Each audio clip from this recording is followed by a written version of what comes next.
Bom dia, povo de Deus. Graça e paz, amém? Estamos em casa. Então, se nós estamos aqui é porque, de fato, um dia nós tivemos um encontro com Deus.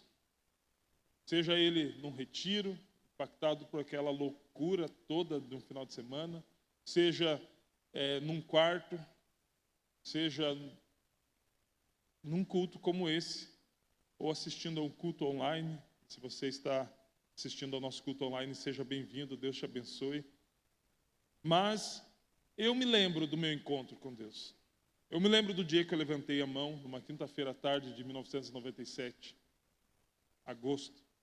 Eu lembro, não, foi um pouco antes de agosto, 31 de agosto foi o dia do meu batismo.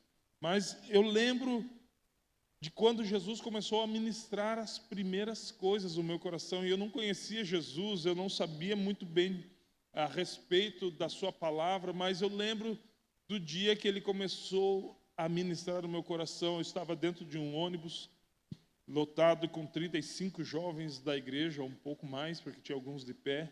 Só que eu estava olhando para fora, chorando, mesmo em meio àquela galera. Deus estava ministrando o meu coração naquele canto sozinho, e eu comecei a conhecer a Jesus. Comecei a ser ministrado por Jesus. Então, todos temos um encontro fatídico, o dia que nós nos deparamos com Cristo. E eu quero motivar você a jamais esquecer desse dia. E se você ainda não teve, eu quero motivar você a ter esse dia. Esse dia precisa acontecer na vida de todo cristão. Não somos cristãos se nós não tivemos um encontro com Cristo. Se nós não tivemos um encontro fatídico. Se nós não tivemos uma colisão frontal com o nosso Criador, a ponto de nós passarmos a olhar diferente para a razão da nossa existência. Não somos cristãos se pelo menos a partir disso não acontecer algo. E esse é o nosso tema de hoje, o encontro. Quero ler com você Lucas capítulo 19, versículo 1 ao 6. E tendo Jesus entrado em Jericó, ia passando. E eis que havia ali um homem chamado Zaqueu. E era este chefe dos publicanos. E ele era rico. E procurava ver quem era Jesus. E não podia por causa da multidão, pois era de pequena estatura. E correndo adiante do quê? Correndo adiante daquela multidão, ele subiu uma figueira brava para ver Jesus, porque havia de passar por ali. E quando Jesus chegou àquele lugar, olhando para cima, viu-o e disse-lhe: Zaqueu, desce depressa. Creio que já não foi fácil subir, agora descer depressa, porque hoje me convém pousar em sua casa. E apressando-se desceu e o recebeu alegremente. A Bíblia fala de algumas características de Zaqueu que eu queria compartilhar com você aqui. Ele era chefe dos publicanos. E quem eram os publicanos? Os publicanos era alguém contratado por Roma para serem os cobradores de impostos. Você lembra que Mateus era um deles, considerado traidor da nação judaica, porque ele tinha se aliado, ou pelo menos com vínculo empregatício com Roma, para cobrar impostos sobre o próprio povo judeu. Então a gente já sabe que não era um povo muito bem visto pelos judeus. Então Zaqueu era o chefe dessa galera que cobrava impostos. Por conta disso, ele era muito rico, muito rico. E o que eu vejo aqui, que ele não colocou sobre o fato de ter uma elevada posição, ser rico, motivos que ele não precisasse de Jesus. Porque muitas vezes nós atrelamos o evangelho à condição social, situação social da pessoa. Se eu tenho pouco, então eu preciso de Deus.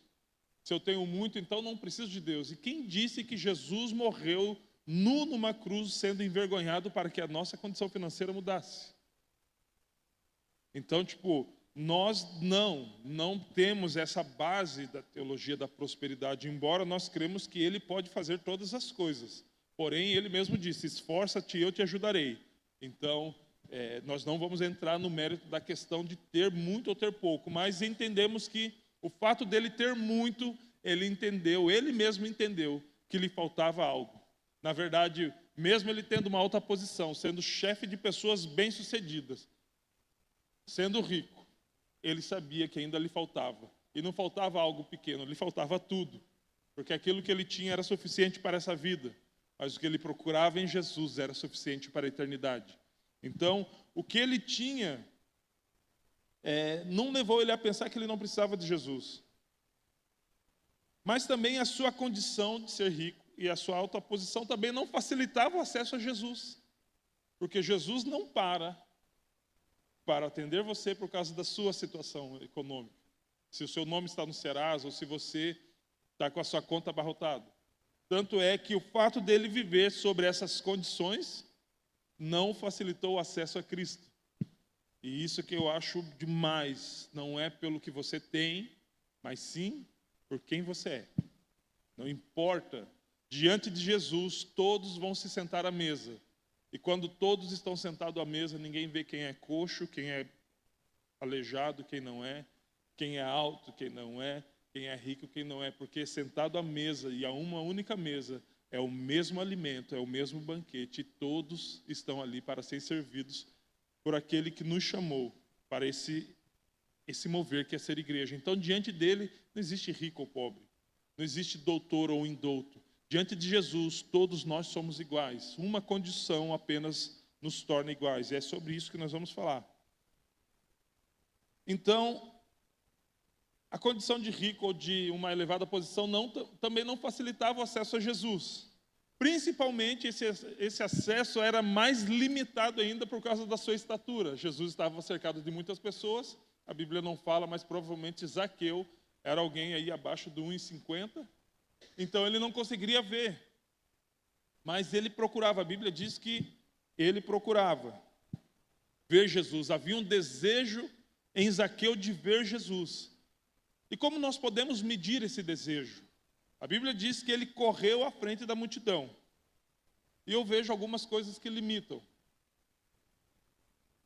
O caso dele não ter uma alta estatura, ele também não corria rápido. Por quê? Provavelmente as pernas um tanto quanto curtas. E você já viu alguém subir numa árvore que a sua estatura pode chegar até 10 metros, porém é alguém baixinho, a dificuldade de pegar nos primeiros galhos e subir. Então, olha o esforço que Zaqueu fez para poder ver Jesus. E eu creio que esse esforço que Zaqueu fez para poder ver Jesus, fez com que Jesus olhasse para ele. Jesus estava rodeado de uma tão grande multidão. Eu não creio que Zaqueu era o único em cima de uma árvore. Eu creio que alguns adolescentes e crianças estavam. Porque eles sim têm facilidade de subir. Vigor, força, tempo para fazer essas coisas. Os adolescentes e as crianças têm muito. Então eu não creio que Zaqueu era o único que estava acima da árvore. Mas a Bíblia diz que nesse momento, um homem tinha um nome. Existia uma multidão, muitas pessoas, mas um tinha um nome.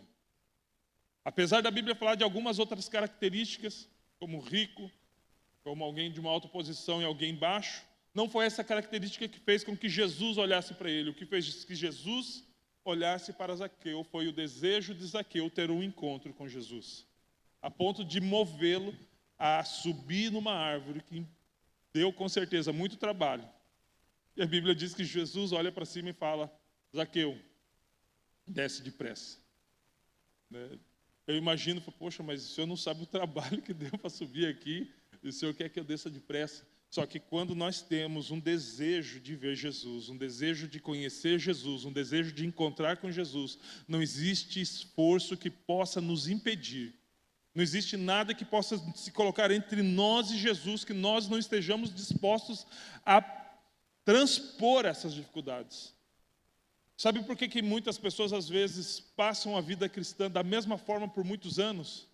Porque elas olham uma figueira brava, olham uma multidão e colocam isso como circunstâncias limitantes para que ele possa conhecer.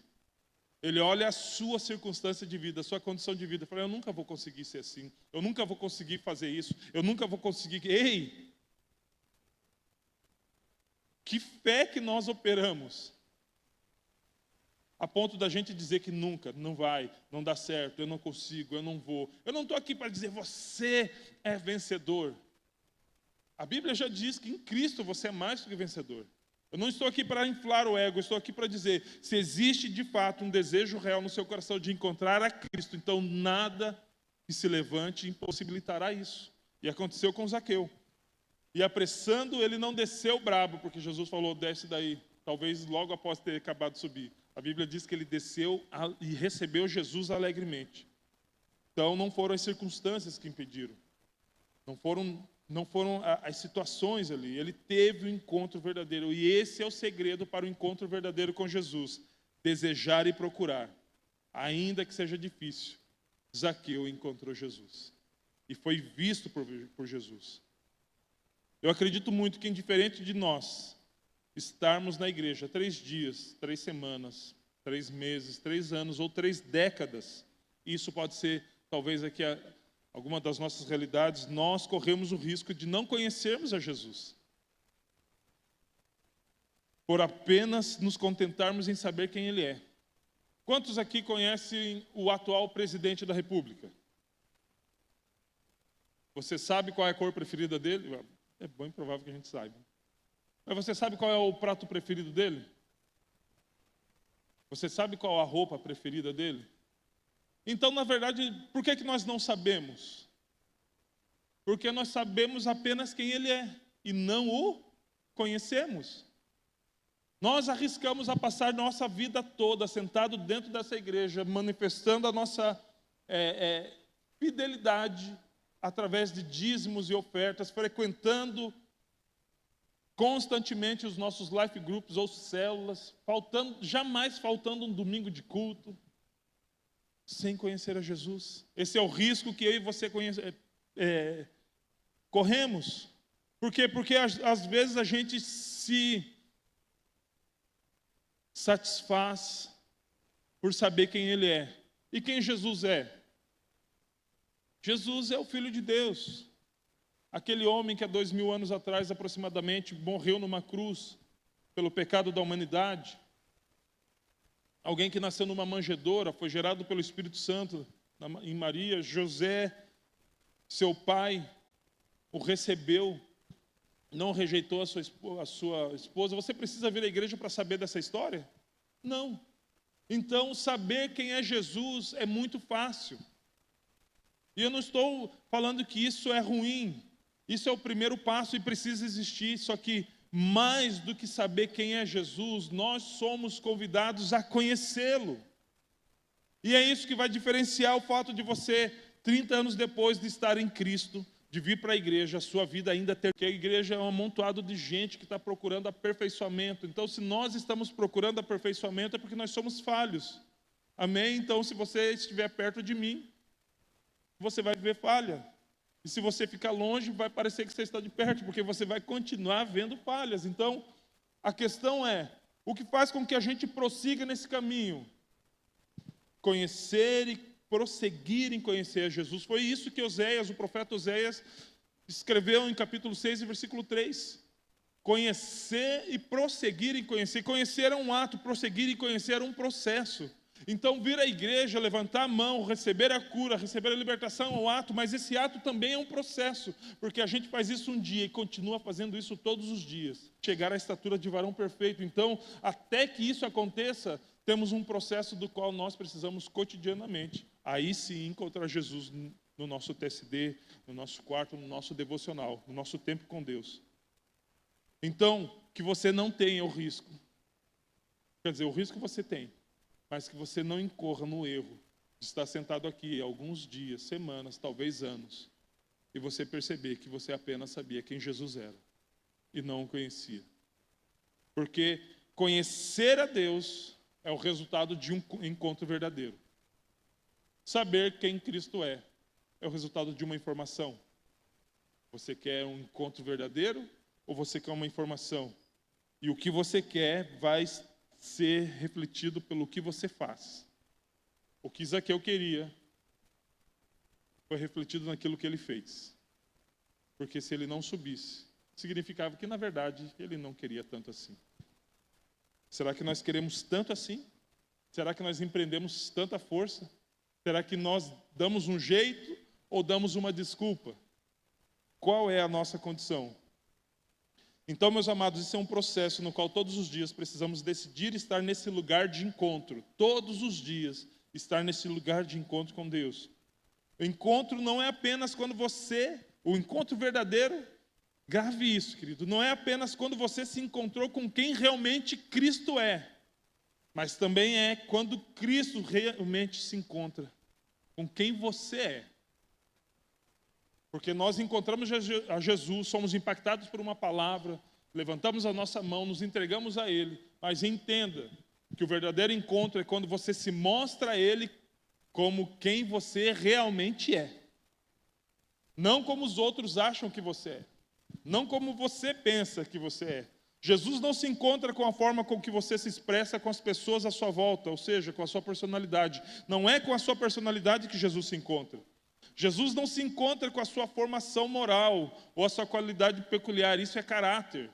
Muito bom ter. Mas não é isso com quem ou com o que Jesus se encontra. Ou com aquilo que a gente chama de... A gente rebate tanto isso que eu até esqueci o nome. Deixa para depois. É aquilo que a gente tenta construir. Reputação. Não é com isso com que Jesus se encontra. Jesus não se encontra com o seu perfil comportamental psicológico, ou seja, o seu temperamento, do qual nós já estudamos, né? Colérico, fleumático, sanguíneo, melancólico, a qual muitas vezes tem se tornado até um horóscopo do cristão. Ah, não, eu faço assim porque eu sou assim. Eu faço assim porque eu sou fleumático. Ou, pode ver, ele vai fazer isso porque é fleumático. Ei, Jesus não se encontra com o nosso temperamento. Então, com que Jesus se encontra? Jesus se encontra com a nossa natureza decadente, pecaminosa, enganosa, carnal e egoísta. É isso com quem Jesus se encontra. Com a nossa natureza humana. E sabe o que a Bíblia diz a respeito da sabedoria humana? Que ela é carnal e diabólica. Então, é com isso que Jesus se encontra. Quando ele se encontrou com Zaqueu, ele se encontrou com alguém que sim, usava de alguns subterfúgios para ter um lucro maior. Alguém que enriqueceu com base na opressão do povo. Ele se encontrou com alguém que era quem era. Jesus se encontra com você, não com o você que as pessoas veem, mas o você que quase ninguém conhece. Quando ele nos encontra, ele vê geralmente, ou ele vê totalmente quem nós somos. E muitas vezes a gente tenta se esconder, lembra de Adão? Eu percebi que o Senhor estava vindo e eu me escondi porque eu estou nu. Como se Deus não soubesse. Então é essa a natureza que Jesus se encontra. Agora eu faço uma pergunta aqui. O que faz alguém como Jesus, fiel, lindo, maravilhoso conselheiro, querer e desejar encontrar alguém tão miserável como nós? Porque sim, meus amados, nós somos muito piores do que nós pensamos ser. Porém, nós somos muito mais amados do que podemos imaginar. E é isso que faz com que um ser tão supremo e tão amoroso queira se encontrar com alguém tão detestável como nós. O amor poderoso de Deus. Aleluia. Esse é o motivo. O amor de Deus que revela a sua escandalosa graça. É o amor de Deus que olha para a gente e fala, cara, eles não merecem, mas porque eles não merecem, eu vou dar. Isso chama graça. Favor imerecido de Deus. Não merecíamos, mas por causa do seu amor e sua graça, Ele resolveu nos dar. E ainda mais, por causa desse amor, aquilo que nós merecíamos, por causa dessa natureza, Ele resolveu não nos dar. E recebeu em si, que jamais errou, que jamais pecou, a punição que estava devida a nós. E temos uma natureza caída. Aquilo que nós merecíamos. A Bíblia diz que o salário do pecado é a morte. E ele estava pronto para ser depositado sobre a nossa vida. E não estou falando da morte daquele velório que nós vamos quando algum ente ou um conhecido morre. Eu estou falando da morte eterna, a separação total de Deus. Porque todos pecaram e destituídos foram da glória de Deus. Isso a Bíblia fala. Então a morte que a Bíblia diz que é o salário do pecado, que é o pagamento que estava pronto a ser depositado na minha e na sua conta, Jesus recebeu em si, porque Ele morreu em nosso lugar. Então, além de nos dar o que nós não merecíamos, aquilo que nós merecíamos receber, Ele tomou para si. E como que eu posso ousar não ter um encontro real e verdadeiro com alguém que se demonstrou de uma forma tão poderosa, a ponto de levar as minhas culpas sobre ele? Por isso, e mais do que, ou maior do que o teu desejo de encontrar a Jesus, é o desejo dele de encontrar você. Porque ele mesmo disse: não foram vocês que me escolheram a mim, mas antes eu escolhi a vocês e vos designei para que vocês vão e deem fruto, e o vosso fruto permaneça. Só que o fruto que ele deseja que a gente dê, querido, não é o fruto da nossa vida antes de Cristo. É o fruto de uma seiva que foi renovada em nós, a natureza de Deus agindo em nossa vida, e a partir disso um fruto é manifesto. Por causa desse fruto as pessoas podem conhecer a vida de Deus em nós, porque Ele mesmo disse que pelo fruto se conhece a árvore. E eu faço uma pergunta para você: quais são os frutos que você tem manifestado? As pessoas conseguem conhecer a Jesus pelas suas obras, não pelo que você fala, mas pelo que você faz? Os seus filhos, a sua esposa, os seus pais conseguem ver Jesus em você? Ou através de você? Porque se sim, e eu creio que sim, então você já está frutificando. Se não, há tempo de frutificar, querido. Romanos capítulo 5, versículo 1 ao 8. Sendo, pois, justificados pela fé, temos paz com Deus, por nosso Senhor Jesus Cristo, pelo qual também temos entrada pela fé a esta graça, no qual estamos firmes, e nos gloriamos na esperança da glória de Deus. E não somente isso, mas também nos gloriamos nas tribulações. Só fazer uma pausa. Nos gloriamos, nos alegramos na esperança da glória de Deus, mas não somente isso. Nós nos alegramos, nos gloriamos no tempo ruim. Será mesmo? Que é, nos gloriamos nas tribulações, nas perseguições. Nós nos alegramos com uma alegria indizível quando mentem a nosso respeito, quando difamam a gente, quando nos perseguem na faculdade e no trabalho. É isso que Paulo está dizendo aqui. Será que a gente se alegra tanto ou a gente quer levantar o estandarte da vingança ou da reputação? Vamos lá. Isso é um assunto para outra hora. Sabendo que a tribulação, por que nós nos gloriamos nas tribulações? Sabendo que a tribulação produz paciência. Se ela produz paciência, então a gente não age com a nossa força, com a nossa justiça, porque quem é paciente espera. Amém? Na sua tribulação você tem sido paciente? E a paciência, por sua vez, produz a experiência. E a experiência é a esperança. E a esperança não traz confusão, porquanto o amor de Deus está derramado em nosso coração pelo Espírito Santo que nos foi dado. E ele só é dado quando existe um encontro verdadeiro. O Espírito Santo, ele é destinado à igreja, ele foi dado à igreja. Então, muitas vezes, erroneamente, a gente imagina que o fato de estarmos frequentando este lugar, ou fazemos parte de uma igreja, ou sermos membros do rol de membros da igreja, então nós já temos como parte do combo o Espírito Santo. Não, o Espírito Santo, ele vem de um encontro. E esse encontro precisa ser desejado, precisa ser buscado, precisa ser procurado. Que a Bíblia diz: buscar-me-eis e me achareis. Quando buscarem de todo o seu coração. Então não faz parte do combo do kit Pass Church, ou do kit seja lá qual igreja que você frequenta. Isso faz parte de um desejo de me encontrar com Ele. Todos os dias. Todos os dias. Versículo 6. Porque Cristo, estando nós ainda fracos, ou quando nós éramos pecadores, morreu ao seu tempo pelos ímpios. Porque apenas alguém morrerá por um justo. Pois poderá ser que pelo bom alguém ouse morrer. Você morreria pelo injusto se colocassem dentro do Maracanã. Não sei se ainda é o estádio com maior capacidade, né? Década de 80 era. E pegassem toda a população carcerária que pudesse caber no Maracanã, seja nem tem mais o AU, mas da PCE, Penitenciária Central do Estado, da Colônia Penal Agrícola daqui, levassem todos para São Paulo junto com o Bangu, 1, 2 e 3, e colocassem dentro do Maracanã.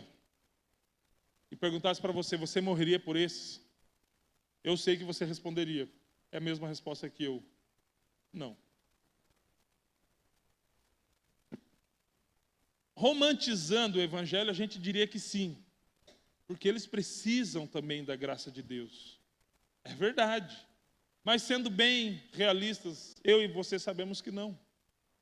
Por causa desse versículo.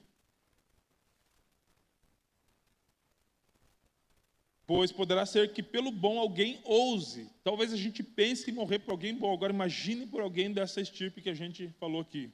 Não morreríamos. Mas Deus prova o seu amor para conosco, em que Cristo morreu por nós, sendo nós ainda pecadores. E qual que foi o motivo pelo qual Deus provou o seu amor por nós, entregando o seu Filho? Para que pudéssemos novamente ter aquilo que existia no Éden. E o que existia no Éden na variação do dia? Um encontro. Que foi findado pelo pecado. Só que quando Jesus vem e morre, quitando a dívida do pecado, ele reconcilia, ele restaura um encontro.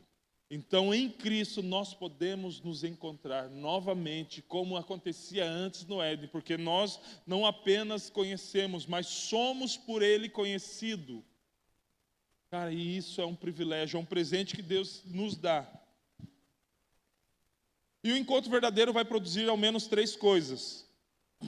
E eu quero tentar chegar até o final dessa mensagem dizendo as 3. Primeira coisa é que ela vai produzir um será. Sabe aquela dúvida básica? Uma duvidazinha, mas é a incredulidade quanto a Cristo? Não, não é isso. Quero compartilhar com você Mateus capítulo 11, versículo 2 ao 6. Quando João ouviu no cárcere, ou seja, João Batista estava preso, ouviu no cárcere falar das obras de Cristo.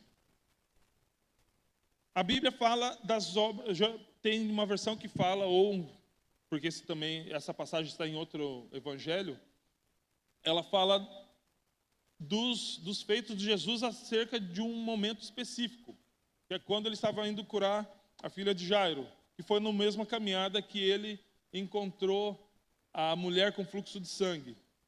Então, foi muita coisa acontecendo num episódio só. E os discípulos de João Batista foram correndo falar para João Batista. E João Batista ouviu no cárcere falar das obras de Cristo. Olha o que ele fez. Mandou por seus discípulos perguntar a Jesus: és tu aquele que estava para vir? Ou havemos de esperar outro? Veja bem, vamos desenhar. João estava preso, ok? Sob a ordem de Herodes. Não lembro qual Herodes que era, porque Herodes era quase como se fosse um título. Tinha o Antipas, tinha outros lá, mas era Herodes.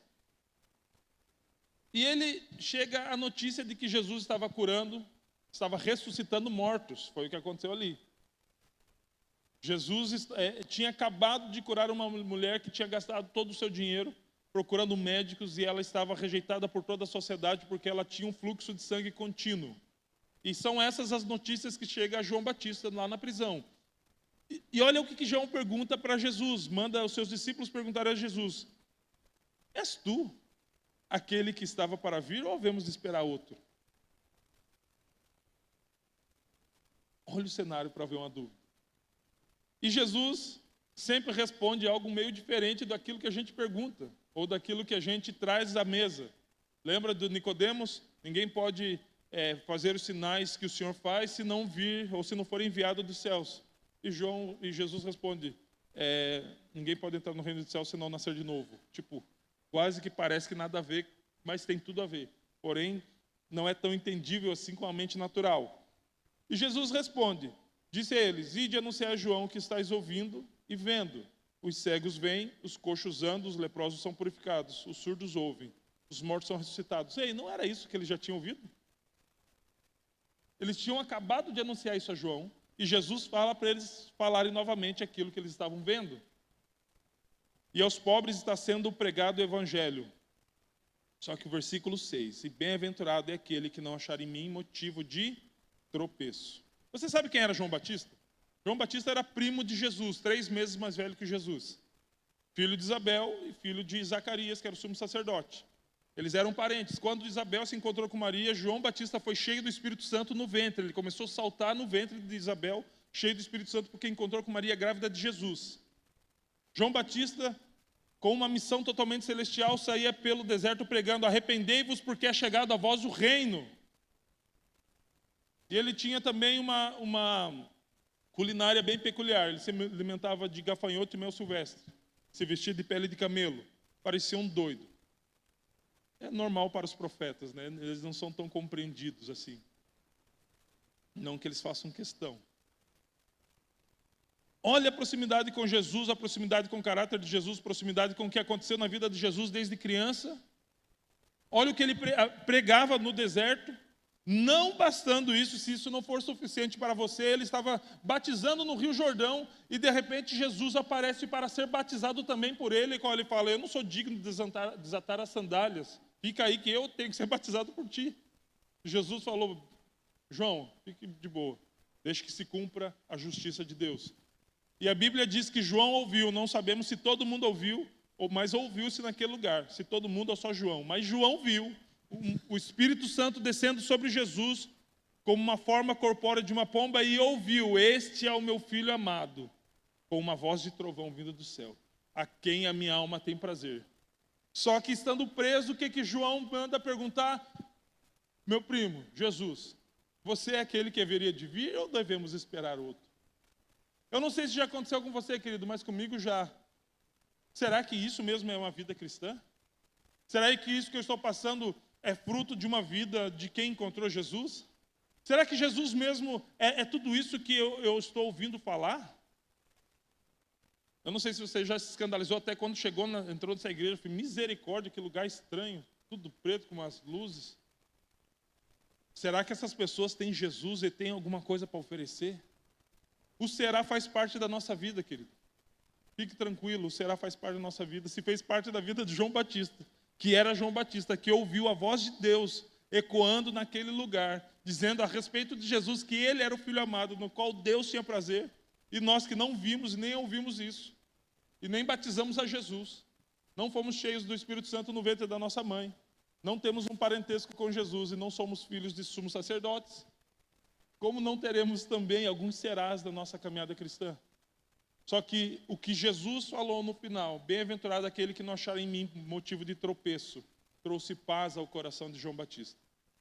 Talvez João Batista estivesse crendo que o reino que ele estava anunciando no deserto, que era a respeito de Jesus, no qual ele também disse: esse é o Cordeiro de Deus que tira o pecado do mundo, era um reino físico. Só que Roma ainda estava imperando com opressão sobre Israel. Jesus ainda não estava sentado sobre um trono.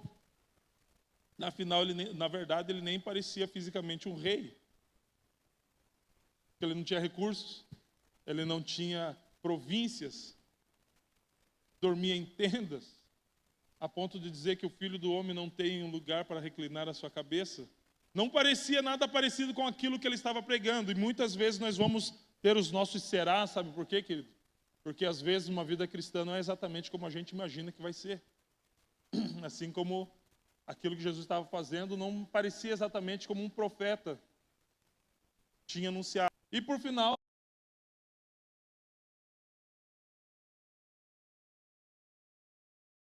com o povo de Israel, isso está em toda a história de Israel. O povo de Israel era sempre triunfante, não havia cativos quando o povo de Israel estava alinhado com Deus. O Emanuel tinha chego, então Deus estava com a nação, mas havia um profeta preso. Então será que era ele mesmo? Então a situação, a circunstância natural de João fez com que perguntas viessem à sua cabeça. Será? E talvez venha à sua cabeça algumas vezes: será que é mesmo? Cara, eu estou passando por isso, será? Mas olha como está o meu casamento, será? Cara, olha a turbulência na minha vida financeira, ou na minha empresa. Será? Então a resposta de Jesus deu paz para João. E essa paz foi tão suficiente que João foi morto por causa da sua fidelidade ao seu chamado em Cristo. E ele morreu por causa dessa fidelidade e morreu em paz. Segunda coisa, paz. João 14:27. Jesus disse: deixo com vocês a paz, a minha paz dou. Não lhes dou a paz que o mundo dá. Então, muitas vezes a gente dizia que o mundo não tem paz. Jesus está dizendo que sim, que tem. Eu prefiro ficar com o que Jesus disse. A minha paz lhes dou, não lhes dou a paz que o mundo dá. O coração de vocês não fique angustiado e nem com medo. Qual é a paz que o mundo dá? É a paz circunstancial. É a paz porque a minha conta sobrou muita grana esse mês. Então eu estou feliz. Essa é a paz do mundo. É a paz que se está tudo bem, então eu estou em paz. Os meus filhos não estão me dando trabalho. Os meus adolescentes não estão aborrecentes, então eu estou em paz. Eu estou com saúde. Não preciso gastar dinheiro com médico, então eu estou em paz. Eu tenho sucesso em todas as áreas da minha vida, então eu estou em paz. Não! Porque essa é a paz do mundo que Jesus nos trouxe. A paz do mundo é circunstancial. Se tudo vai bem, então a gente está em paz. Mas Jesus disse que ele estava dando uma paz acima do que as pessoas conheciam, do que é circunstancial. Jesus estava falando: ei, eu estou dando a minha paz. Não da forma que o mundo dá, mas a minha paz. E qual é a paz que Jesus dá? É a paz que ultrapassa tudo isso, todas as circunstâncias. Filipenses 4:7. A paz que excede a todo entendimento guardará os vossos corações, os vossos pensamentos em Cristo Jesus. Eu não preciso de um tempo bom para ter paz. Eu não preciso que as circunstâncias estejam favoráveis para ter paz. Eu não preciso que minha conta esteja cheia de dinheiro para ter paz. Eu não todas as coisas a respeito da minha vida estejam ok para ter paz. Eu preciso ter a convicção de que eu tenho um encontro real, verdadeiro, legítimo com Cristo, para que de fato a paz dele esteja comigo, porque por mais que o barco esteja sendo açoitado pelas ondas e pelo vento, se Jesus está no barco, então a paz está comigo. Nada retira a minha paz se Jesus está comigo, porque Ele é a paz. Ele não apenas a dá, mas Ele é o príncipe da paz. Ele é a paz. Então, se eu tenho Jesus, não existe circunstâncias. Por isso que Paulo pôde falar que ele se gloriava, ele se alegrava nas tribulações. Porque ainda que elas fossem fortes, elas não eram suficientes para tirar-lhe a paz. E o que é a paz? É a convicção de que eu jamais me afastarei de Jesus, nem mesmo morrendo. É a convicção de que, o viver é Cristo e o morrer é lucro. A paz é a convicção inegociável no meu coração de que eu pertenço a Ele e que Ele é meu. Pode me tirar o dinheiro, podem tirar fama, podem tirar riquezas, podem tirar até a sua família, mas Cristo ninguém tira de você. Porque eu creio que essa é a única coisa que faz com que aquelas pessoas, principalmente no Oriente Médio, um amigo nosso que está na janela 1040, que é um ângulo entre os hemisférios lá dos países mais perseguidos, embora, isso foi criado mais ou menos na década de 80, a perseguição está se acirrando muito em outras partes do mundo, inclusive na América do Sul. Já temos mortes por cristão, mas ele mostrou um vídeo, não totalmente, mas de um cristão lá da região onde ele está como missionário, se não me engano é Afeganistão ou Paquistão, de um cristão que foi morto, acusado injustamente, na verdade falsamente, de ter queimado o Alcorão, colocado fogo no Alcorão, mas isso não aconteceu, mas eles fizeram isso para que legitimassem a morte pública da forma que antigamente faziam, apedrejando, batendo, e ele morreu espancado. Só que existe uma pergunta, uma condição antes dele ser morto, que é negar a fé em Cristo Jesus e declarar que Allah é o único Senhor. E para mim, esse irmão morreu em paz. Porque ninguém que não tenha paz consegue sustentar a sua fé diante de uma morte como essa. E a minha versão de que isso não acontece no Brasil é porque nós não estamos preparados para isso. Que Deus possa nos preparar. Porque não existe glória maior para um cristão do que morrer pelo seu Senhor. Na verdade, do que viver pelo seu Senhor e, se necessário, morrer pelo seu Senhor. Terceiro e último. Característica de que eu encontrei a Jesus. Transformação. Se é terceiro e último, pode subir, por gentileza. Transformação. Alex, como saber se eu encontrei realmente Jesus, que eu tive um encontro real com Jesus? Não é a ausência de algumas dúvidas, mas é tendo paz quando essas dúvidas são sanadas. Mas não é a paz somente com uma resposta, mas é a paz sobre toda e qualquer circunstância. E também transformação. Colossenses capítulo 1, versículo 9 ao 15. Por essa razão, também nós, desde o dia em que o ouvimos, não cessamos de orar por vós e de pedir que transbordeis de pleno conhecimento da sua vontade. A nossa oração é que vocês possam transbordar do pleno conhecimento da vontade de Deus. Continuando, em toda sabedoria e entendimento espiritual, a fim de viverdes de modo digno do Senhor. E eu faço uma pergunta do qual nós não vamos entrar aqui na resposta. Eu creio que não. Como vivemos de modo digno do Senhor? Estamos, de fato, vivendo de modo digno do Senhor? O que fez com que o penúltimo encontro com Adão fosse totalmente diferente do último encontro de Adão com Deus, no Éden.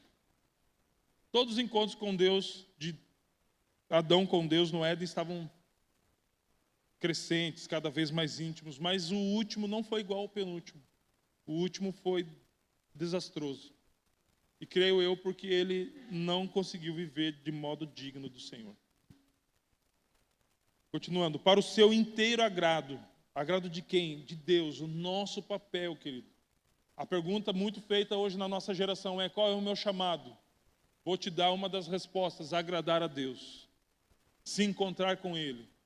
Acontecendo isso, é impossível que você fique com dúvidas a respeito do que fazer, para onde ir. Agrade a Deus. Tá. Frutificando em toda boa obra e crescendo em pleno conhecimento de Deus. Lembra do fruto? Lembra que eu falei que agora existe uma seiva, quando nos encontramos com Cristo, de fato, de verdade, existe uma seiva, uma natureza, uma essência diferente da qual existia antes. A nossa natureza pecaminosa, humana, foi retirada, foi mortificada, e o Espírito foi vivificado em nós. E através disso, a natureza de Deus, que é o fruto do Espírito, passa a reinar em nossa vida. E nós passamos a praticar a cultura do reino. E a cultura do reino frutifica, querido. Ela vem para fora, as pessoas olham e ficam: esse cara não é mais o mesmo. Existe uma vez falaram para mim, na forma que eles sabiam falar: você está com uma aura diferente, tem alguma coisa em você assim. É Jesus, não tem aura, nem auréola, é Cristo. A melhor parte de mim é Ele. Se você tira Ele, você vai conhecer aquilo que você não gostaria de ter conhecido. Cristo. Sendo fortalecidos com todo o poder. Poder de quem? De Deus. Viver como fracassado, eu vou me levantar e vou tentar de novo. Pequei hoje, foi um acidente, já não é mais uma característica minha, é um acidente, porque eu vivo para tentar agradar a Deus, não a minha carne, então eu vou perseverar. Se eu cair, eu me levanto. Se eu tropeçar, eu me esforço a estar de pé. Vou pedir ajuda, vou abraçar aqueles que estão um pouco mais fortes, mas eu vou perseverar. E serei longânimo. Terei longo ânimo, terei paciência. Terei desejo de continuar animado nesse propósito. Lembra que Jesus falou: tenham bom ânimo. E sabe quando Jesus falou isso? Quando ele disse uma promessa. Todo mundo quer uma promessa. Quer uma promessa? Tome essa. No mundo tereis aflições, mas tenham bom ânimo. Olha a circunstância que Jesus nos coloca, Ele nos dá uma promessa e nos dá uma certeza. A certeza, a promessa é: no mundo 3 aflições.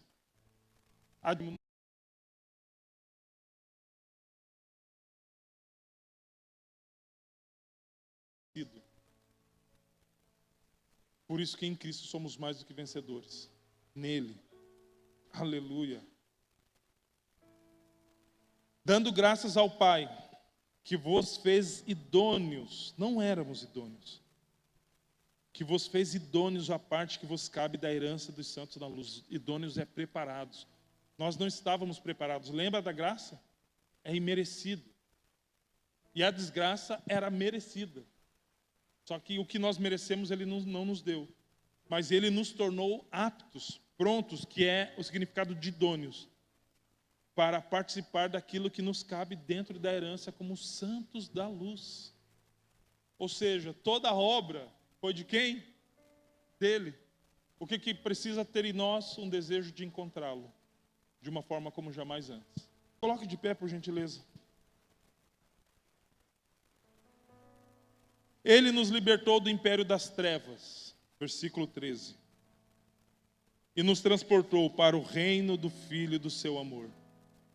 O que eles estavam esperando que fisicamente Jesus fizesse quando veio, que era libertar da opressão do império físico romano, não aconteceu fisicamente, embora seja manifesta fisicamente, mas aconteceu espiritualmente. Ele nos libertou do império das trevas e nos transportou para o reino do Filho do seu amor, no qual temos a redenção, a remissão dos pecados. Essa é a imagem do Deus invisível, o primogênito de toda a criação.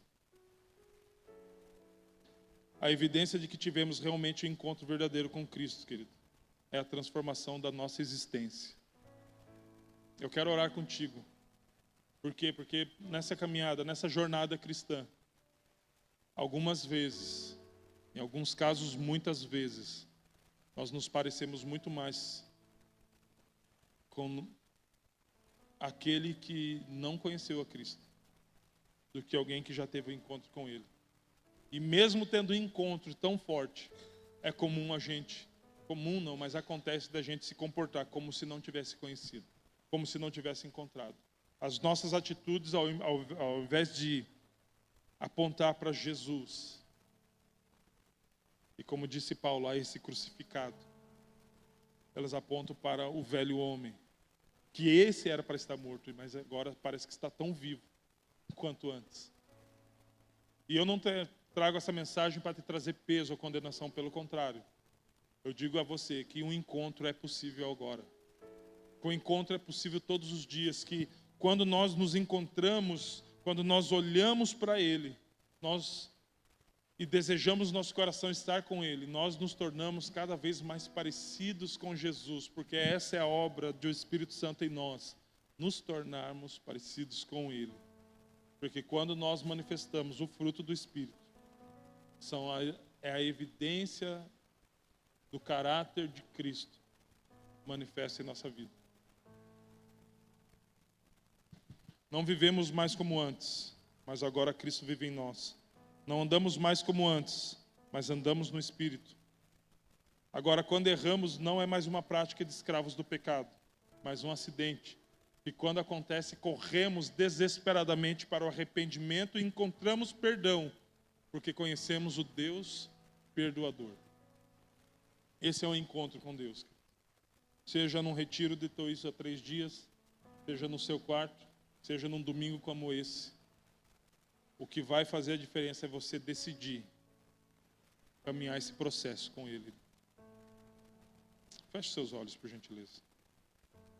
Senhor Deus, nós bendizemos o seu santo nome. Glorificamos ao Senhor, Pai. E aproveitamos para te pedir, Pai, perdoa-nos, Senhor Deus. Quando entristecemos o seu Espírito Santo com práticas que desagradam ao Senhor. Muitas vezes, Pai, procuramos, Senhor, aquilo que é bom para a gente. Isso não é errado, Pai. Mas às vezes nos confundimos no que é bom para a gente. E achamos que agradar a nossa carne, muitas vezes, por nos trazer uma sensação boa, vai agradar o Senhor, Pai. E muitas vezes delas não. Senhor Deus, O Senhor não veio para que a gente fosse resumido a nada. O Senhor veio, Pai, para que a gente fosse parecido com o Senhor. O Senhor veio para que pudéssemos, Senhor, ter a restauração daquilo que existia no começo. Uma vida cotidiana contigo. Olhar nos seus olhos, face a face. Hoje, Pai amado, só podemos fazer isso espiritualmente. Mas chegará um dia em que veremos o seu rosto, Pai. Olharemos nos seus olhos. E não faremos isso com a dúvida que teve Tomé, que queria muito ver se tu era mesmo aquele que tinha ressuscitado, procurando olhar as suas mãos ou a ferida que a lança fez em seu lado. Não, Pai. Nós queremos te ver porque agora conhecemos em parte. Mas nós ansiamos pelo dia que nós o conheceremos face a face, Pai. Que conheceremos o Senhor assim como tu és. Pai amado, em nome de Jesus, que cada filho seu aqui, Senhor Deus, possa ser inspirado por essa palavra, Pai. Que ela venha habitar ricamente no coração dos seus filhos e que essa palavra venha produzir frutos, Pai amado. Em nome do seu Filho Jesus. Frutos que denunciem a quem a eles pertence. Frutos que denunciem, Pai, do que eles estão cheios. Frutos que evidenciem a presença do seu Espírito Santo sobre a vida deles, Pai. O Senhor não nos chamou para ter uma vida comum. O Senhor nos chamou sim para ser simples, porém não comuns. O Senhor nos chamou para vivermos uma vida sobrenatural, Pai. Que aponta o reino do Senhor onde nós estivermos, Senhor Deus. O Senhor não nos chamou para sermos diferentes na nossa casa e termos uma performance no nosso trabalho e termos uma máscara na igreja, não. O Senhor nos chamou, Pai, para ter um encontro com aquilo que nós somos como essência, Pai, tudo em nós ser transformado. Então te peço, Pai, em nome de Jesus, possamos ser impactados pelo Senhor, Pai, e as partes que existem em nós ainda, Pai, que não te agradam, Pai, que o Senhor nos ajude a retirá-las. Não foi o Senhor que moveu a pedra, Pai, que fazia com que o cadáver de Lázaro permanecesse preso. Foram pessoas. Senhor Deus, aquilo que cabe ao Senhor fazer, o Senhor já fez e fez com excelência. E ainda que o Senhor não tivesse feito nada mais além do que ter morrido naquela cruz, nós não teríamos coragem de pedir nada, porque o fato do Senhor ter nos transportado do império das trevas e ter nos colocado no reino do Filho do seu amor, Senhor, é tudo que nós precisávamos, Pai. O Senhor nos deu o seu Filho, o Senhor enviou Ele para morrer pelos nossos pecados. Senhor, não precisamos de mais nada.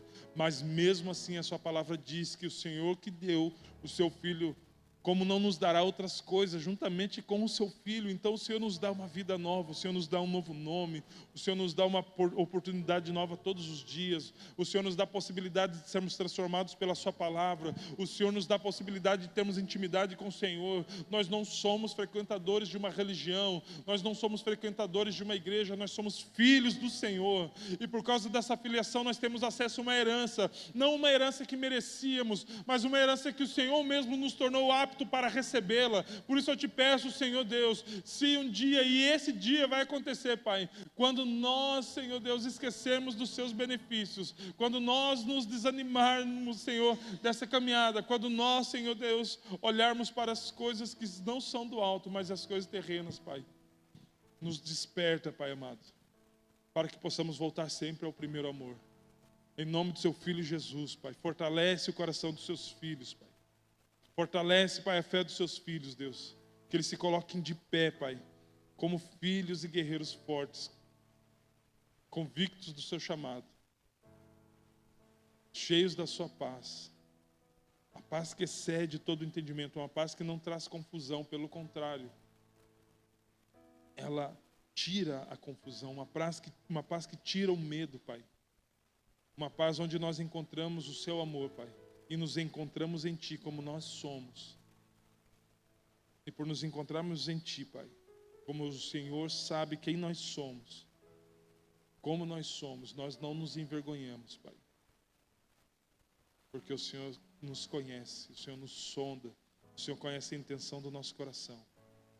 Então, Senhor Jesus, que possamos viver de acordo, de um modo digno do Senhor, da forma que o Senhor nos chamou. Que possamos, Pai, colocar a nossa vida como um vaso totalmente inapropriado, Pai, inadequado nas suas mãos. para que o Senhor faça conforme a sua vontade. Em nome de Jesus, Pai. Que possamos encontrar a razão pelo qual nós existimos hoje e neste lugar. E que isso possa glorificar o seu nome, Pai. Em nome de Jesus. Amém.